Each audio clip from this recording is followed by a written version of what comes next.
पौष इलाके गोविंदपुरम में intelligence bureau में तैनात अविनाश कुमार और उनकी छोटी बहन ने जहरीला पदार्थ खा लिया।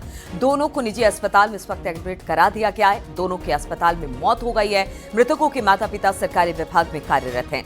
पुलिस मामले की तफ्तीश करने में जुटी है। गाजियाबाद के थाना कविनगर क्षेत्र की घटना बताई जा रही है तो बड़ी खबर सामने आ रही है गाजियाबाद से, जहां पर गाजियाबाद के पौष इलाके गोविंदपुरम में इंटेलिजेंस ब्यूरो यानी आईबी में तैनात अविनाश कुमार और उनकी छोटी बहन ने जहरीला पदार्थ खा लिया है। दोनों को निजी अस्पताल में एडमिट कराया गया, लेकिन अब दोनों की मौत अस्पताल में हो गई है। मृतकों के माता पिता सरकारी विभाग में कार्यरत है। पुलिस मामले की तफ्तीश कर रही है। गाजियाबाद के कविनगर थाना क्षेत्र का मामला है। हालांकि मौत किस लिए हुई, क्या वजह रही, क्यों खाया जहर, ये तफ्तीश का विषय है और पुलिस इसको लेकर अब जांच पड़ताल में जुट गई है।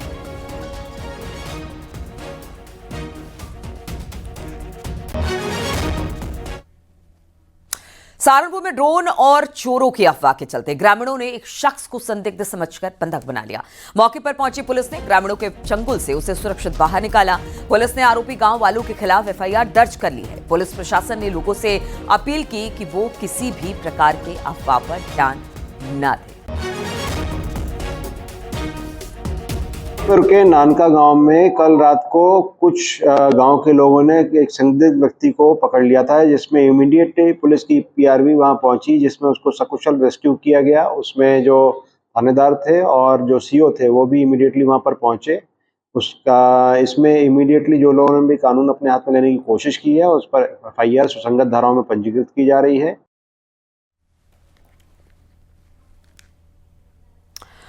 और बुलंदशहर में रात के अंधेरे में उड़ते ड्रोन को लेकर कई दिनों से शहर में दहशत का माहौल था। अफवाह इतनी जबरदस्त थी कि कहने वाली बात नहीं। लोग आसमान में उड़ती रहस्यमयी लाइटों और उड़ानों को लेकर तरह तरह के अफवाहें फैला रहे थे, लेकिन अब पुलिस ने इस मामले का खुलासा कर दिया है, अफवाहों पर रोक लगा दिया है।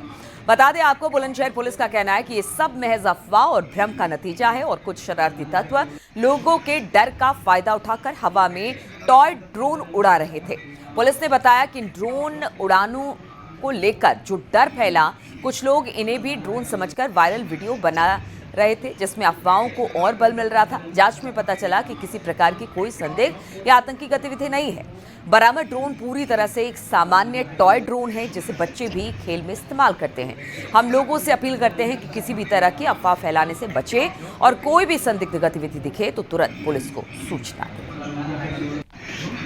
यह भी अफवाह फैलाई जा रही है कि रात्रि में चोरों और नकबजनों द्वारा इस ड्रोन का इस्तेमाल कर चोरी और नकबजनी की घटना को अंजाम दिया जा रहा है, जो कि सरासर जो है भ्रामक है और इसमें कोई तथ्य नहीं है।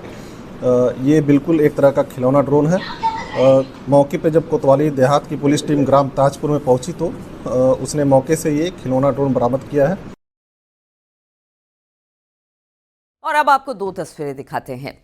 पहली तस्वीर बुलंदशहर की, जहां पर टॉय ड्रोन उड़ाकर लोगों में दहशत फैलाने की कोशिश की जा रही है। वहीं दूसरी तस्वीर मुजफ्फरनगर की, जहां दो युवक कबूतरों के पैरों में लाल हरी लाइटें लगाकर रात के अंधेरे में उड़ा दिया करते थे। पुलिस ने दहशत फैलाने वालों के खिलाफ एक्शन लेते हुए आरोपियों को गिरफ्तार कर लिया है।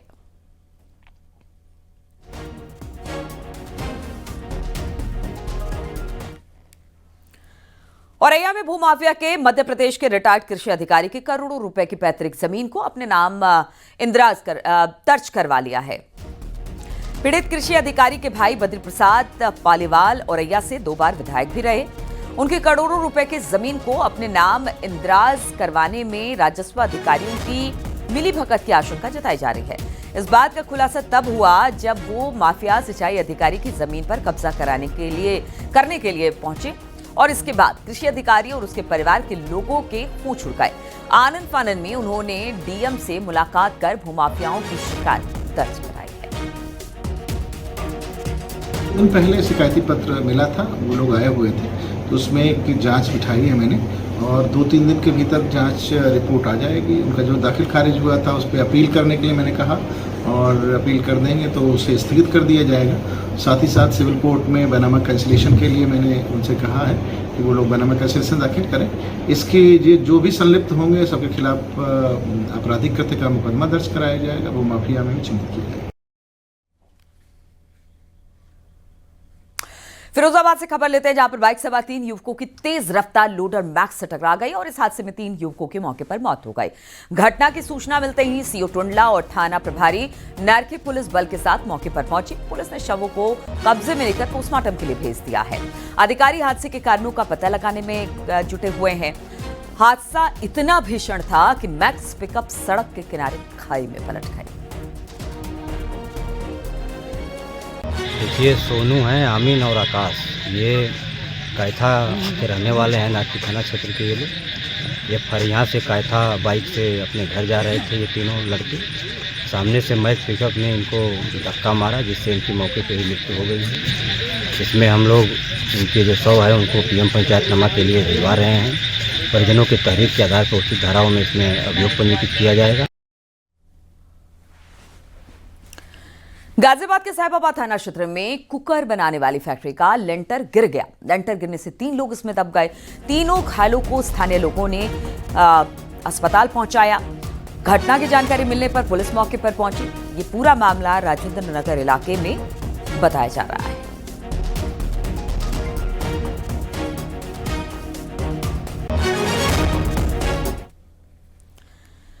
भदोही जिले में एक मर्ज प्राइमरी स्कूल में समाजवादी पार्टी की पीडीए पाठशाला विवादों में घिर गई।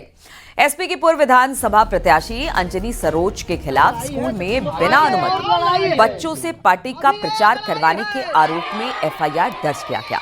आपको बता दें कि औराई विकासखंड के सिकंदरा प्राइमरी स्कूल में 50 से कम बच्चे होने के चलते दूसरे स्कूल में मर्ज कर दिया गया था। समाजवादी पार्टी ने स्कूल मर्जर के विरोध में पीडीए की पाठशाला चलाने का निर्देश कार्यकर्ताओं को दिया और इसी क्रम में अंजनी सरोज ने स्कूल पहुंचकर बच्चों को जमा किया, पाठशाला चलाई।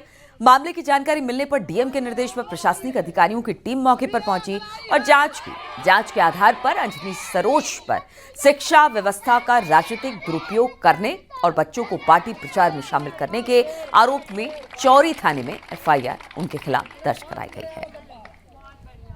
कि बच्चों का जो कि बहुत ही कोमल मन के होते हैं, उनको उनका इस प्रकार से राजनीतिक रूप से उपयोग करना ये उचित नहीं है और इसका संज्ञान तत्काल लिया गया और इसकी जांच कराने के लिए मेरे द्वारा सीडीओ को, एसडीएम को और जो डीएस हैं उनको मौके पर भेजा गया। तो ये बात सही पाई गई, वेरिफिकेशन होगा। तो ये बताया गया कि बच्चों को जो है बरगला करके उनको टॉफ़ी खिलाने के बहाने से या उनको जो है पेंसिल इत्यादि का लालच लेकर उनको ले जाया गया था और वहाँ पर जो है उन व्यक्ति विशिष्ट द्वारा इसमें अपना जो है पॉलिटिकल एजेंडा वहाँ फैलाने का कार्य किया। बातचीत करने के लिए दिनेश पटेल इस वक्त फोन लाइन पर हमारे साथ जुड़ गए हैं। दिनेश, अगर अंजनी सरोज की बात की जाए, उन्होंने पीडीए की पाठशाला चलाई और जिस तरह से मर्जर का लगातार एसपी हम देख रहे हैं पिछले कुछ दिनों में विरोध कर रही है, तो अब इसको लेकर किस तरह की कार्रवाई प्रशासन की तरफ से और इसको लेकर समाजवादी पार्टी क्या कह रही है? आखिर ऐसा क्यों किया कि बच्चों को वहां पर जुटाया और उसके बाद पीडीए की पाठशाला लगाई?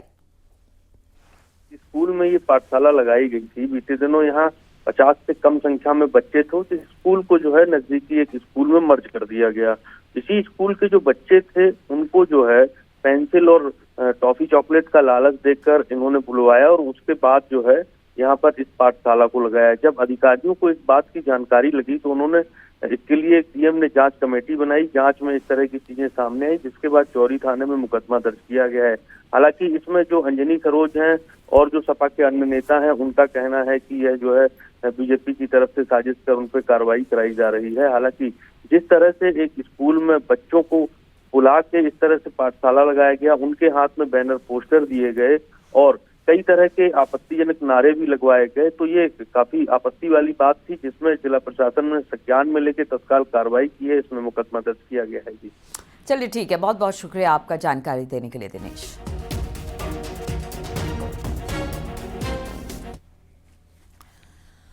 हरदोई के कछौरा थाना क्षेत्र में नौकरी का ड्रामा देखकर झांसा देकर ठगी करने वाले गिरोह का भंडाफोड़ हुआ।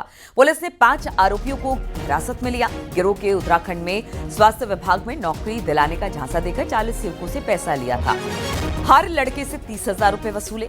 मामला तब सामने आया जब फिरोजाबाद के 3 युवक पवन कुमार, अंकुश और अंशुल के परिजनों ने पुलिस से शिकायत की। पुलिस ने कार्रवाई करते हुए 5 लोगों को हिरासत में ले लिया।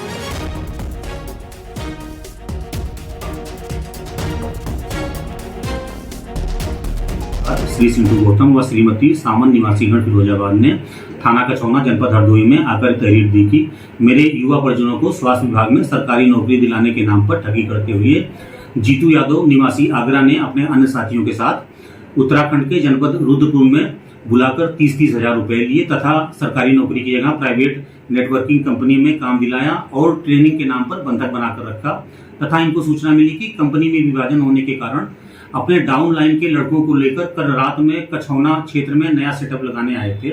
आवेदक गणों की तहरीर पर तत्काल सुसंगत धाराओं में अभियोग पंजीकृत किया जा रहा है तथा सभी नामजद 5 आरोपी गणों को हिरासत में लेकर पूछताछ की जा रही है।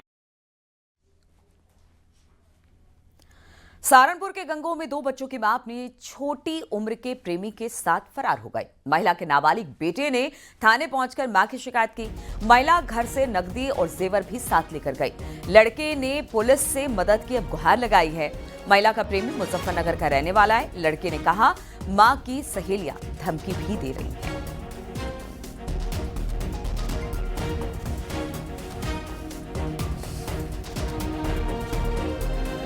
मेरी मम्मी ने एक लड़के के साथ भागी करते 3,50,000 लेके और जो मेरे पापा की संपत्ति थी वो भी सारी बेच दी। और ये इधर इनके नूरजहाँ, शहजादी, रियाना खान इनके साथ गई थी पंजाब। तो अब जब उनके साथ आई नहीं, हमने उनको कहा कि कहाँ है, तो रियाना खान और नूरजहाँ कह रही कि और शहजादी मुकदमा करवाओगे करवा लो, हम किसान यूनियन में हमारा कुछ नहीं होने का। ऐसे ऐसे वो दे रही गाले धमकियाँ कि हमारा कुछ नहीं होने का। बुलंदशहर के स्याना हिंसा केस में 6.5 साल बाद आज सजा का ऐलान होगा। कोर्ट ने बुधवार को सभी 38 आरोपियों को दोषी करार दिया था। आपको बता दें कि स्याना कोतवाली के महाव गांव में गोवंश के अवशेष मिलने पर 3 दिसंबर 2018 को हिंसा और आगजनी हुई थी। इसमें स्याना कोतवाली इंस्पेक्टर सुबोध कुमार समेत 2 लोगों की हत्या कर दी गई थी। पुलिस ने इस मामले में मौजूदा जिला पंचायत सदस्य, ग्राम प्रधान सहित 44 लोगों को आरोपी बनाया। इनमें से 5 की मौत हो चुकी है जबकि 1 आरोपी नाबालिग था।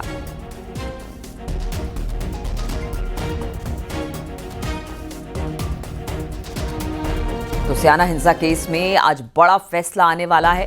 बताए 3 दिसंबर 2018 का ये पूरा मामला था जब गांव में हिंसा हुई थी। कोतवाल समेत 2 लोगों की हत्या कर दी गई थी और उसके बाद ये मुकदमा चलता रहा। बुलंदशहर के महाव गांव में ये हिंसा हुई थी जहां पर सरपंच सहित कई लोगों पर बताया जाता है कि हत्या का ये मामला चला और अब आज इसमें सजा का ऐलान होने वाला है।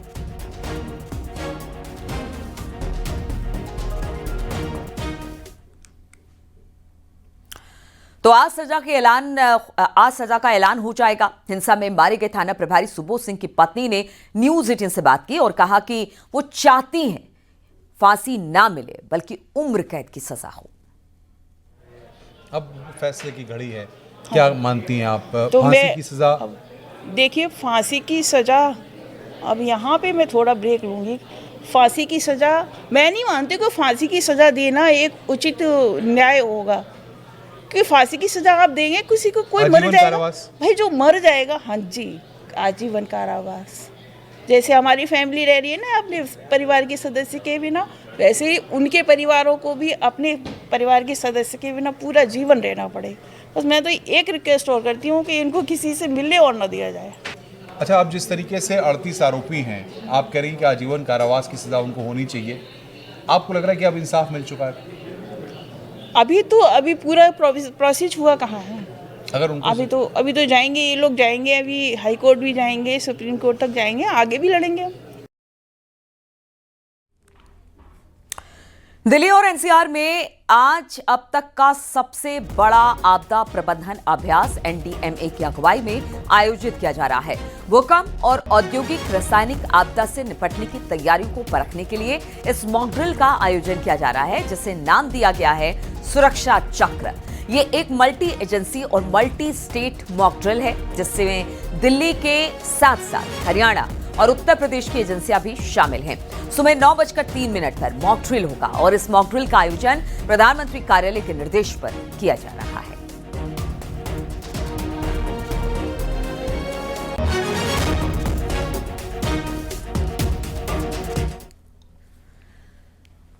चित्रकूट में सीएम योगी तुलसी जयंती समारोह में शामिल हुए। तुलसी मंदिर में सीएम योगी ने गोस्वामी तुलसीदास की हस्तलिखित रामचरितमानस के दर्शन किए और विधिवत पूजा अर्चना की। सीएम योगी ने कहा कि कुछ लोगों ने बेवजह संतों को विवाद में घसीटने का काम किया।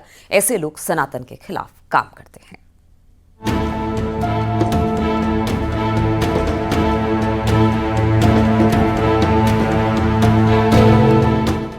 चित्रकूट में सीएम योगी तुलसी जयंती समारोह में शामिल हुए। उन्होंने तुलसी मंदिर पहुंचकर गोस्वामी तुलसीदास की हस्तलिखित रामचरितमानस के दर्शन किए और विधिवत पूजा अर्चना की। सीएम योगी ने संत मोरारी बापू की कथा में भी शिरकत की। इस मौके पर श्रद्धालुओं की भारी भीड़ मौजूद रही। इस मौके पर सीएम योगी ने सनातन पर कहा कि कुछ लोग संतों को बेवजह विवादों में खींचना चाहते हैं। अनावश्यक रूप से पूज्य संतों को विवादित करने का प्रयास होता है, अनावश्यक रूप से, क्योंकि जिनका पूरा जीवन ही विवादित है वे पूज्य संतों को भी विवादित करने का प्रयास करते हैं।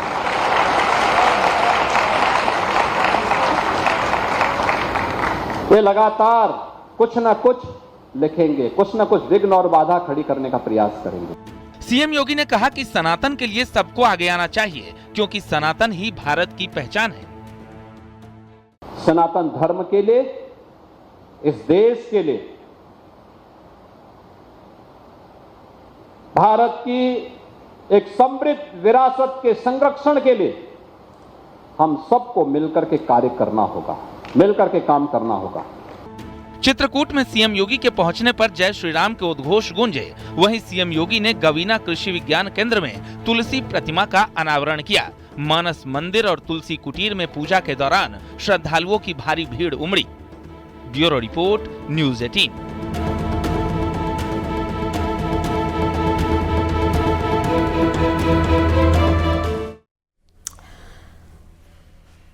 और अयोध्या से खबर आ रही है, जहां पर रेड टेप शोरूम में आग लग गई है। शॉर्ट सर्किट से आग लगने की आशंका जताई जा रही है। फायर ब्रिगेड की टीम इस वक्त मौके पर पहुंच चुकी है। कोतवाली नगर क्षेत्र के सिविल लाइन रेड टेप का मामला बताया जा रहा है। यहां पर रेड टेप का एक शोरूम आप देख पा रहे हैं इस वक्त तस्वीरों में, जहां पर आग लग गई है। बताया जा रहा है कि हो सकता है शॉर्ट सर्किट की वजह से आग लगी। फिलहाल वहां पर आग बुझाने का काम चल रहा है।